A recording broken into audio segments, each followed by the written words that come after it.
अळूच्या पानांना बेसन न लावता, अळूचा रोल न करता तुम्ही कधी ही अळूची वडी केला का हो? आता सांगते तुम्हाला कशी करायची. असं 6 ते 7 इतकी अळूची पानं घेतली, स्वच्छ धुवून कोरड्या कपड्यांनी पुसून घेतलीत. नंतर पाठीमागचा देठ आणि ज्या निबार शिरा असतात ना त्या काढून घेतल्यात. मग एकावर एक अळूची पानं ठेवून ना पातळ असे उभे आपल्याला अशी चिरून घ्यायची. चिरलेली अळूची पानं आपण एका भांड्यामध्ये काढून घेऊयात. आता इथं एक छोटं वाटण करून घेऊयात. मिक्सरच्या भांड्यामध्ये मिरची, आलं, लसूण, त्याचबरोबर जिरं, पाणी न घालता ओबडधोबड असं वाटून घेतलं. तयार केलेलं वाटण ह्या अळूच्या पानामध्ये घातलं. त्याचबरोबर पाव चमच हळद, अर्धा चमच गरम मसाला, थोडासा ओवा हातावरती चोळून, लाल तिखट, धना पावडर, चवीनुसार मीठ, अर्धी वाटी इतकं ज्वारीचं कप भरून बेसनचं पीठ, भरपूर अशी कोथिंबीर, त्याचबरोबर अर्धा लिंबाचा रस, 2 चमचे इतकं तेल हे सुरुवातीला मिसळून घ्यायचंय. नंतर थोडं थोडं पाणी घालून हे मिश्रण करणार आहोत. थोडंसं बेसनचं पीठ कमी वाटलं म्हणून अर्धा कप इतकं बेसनचं पीठ घालून हे मिश्रण असं करून घेतलं.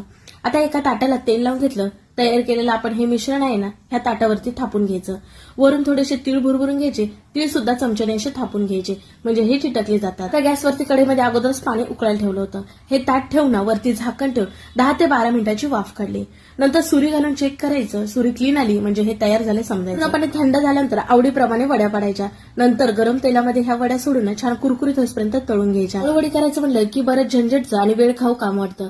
पण तुम्ही जर अशा पद्धतीत केला तर कमीत कमी वेळेमध्ये होते आणि चव मात्र म्हणायला गेलात तर 1 नंबर छान कुरकुरीत ह्या वड्या होतात. नक्की करून बघा.